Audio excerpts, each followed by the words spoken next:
काय बोलती पब्लिक, काय विषय. आता गाडी काढून घराच्या बाहेर निघलो म्हटलं. विषय काय माहिती मित्रांनो, आम्ही चालू बेळगाव खानापूरला आमच्या मित्राला लग्नाला. मग तिथनं डॅश स्टार्टर मारलो 7:30-8 वाजता.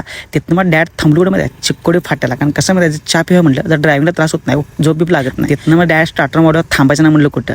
डॅड हायवे पकडला आणि डॅड खानापूरला पोचायचं, कारण आमची इथं मित्रांनो थांबली आम्हाला घ्यायला. हे बघा डॅड खानापूरला पोचलो तर सागर देसाई, छोट्या परशा, अपोमा, राजा सगळे आम्हाला घ्यायला थांबलेलीत. मग तिथनं डॅड कुठे गेलो माहिती आहे का, डॅड मंडपात गेलो तर का हळदी सुट्टी नाही की हळदीचं कारण फुल्ल चालू होतं. हे आमचा शिव आहे बघा, आदल्या दिवशी आलता लग्नाला. तिथनं डॅड काय म्हणलं, जरा भूक लागलं म्हणलं जेवायला वाढा म्हणलं. इथं सुट्टी नाट, भात आमटी लोणचं सांजा सुट्टी नाट सगळ्यांनी फुल्लमध्ये जेवून घेतलं.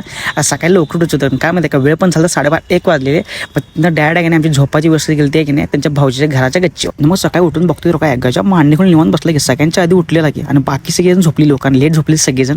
तिथनं मग छोट्याकडे आंघोळीला गेला. शिवा की गॉगल बोलून कट्टा आहे की नाही व्यवस्था आवरण ओके मग तयार होता. तिथनं ह्यो बघा अपोमा आवरून बिळून सगळं गळ्यात बिळ्यात सोन्याची माळ घेऊन सुट्टी नॉट असं वाटलं की काय दुसरं लग्न करते काय म्हणलं.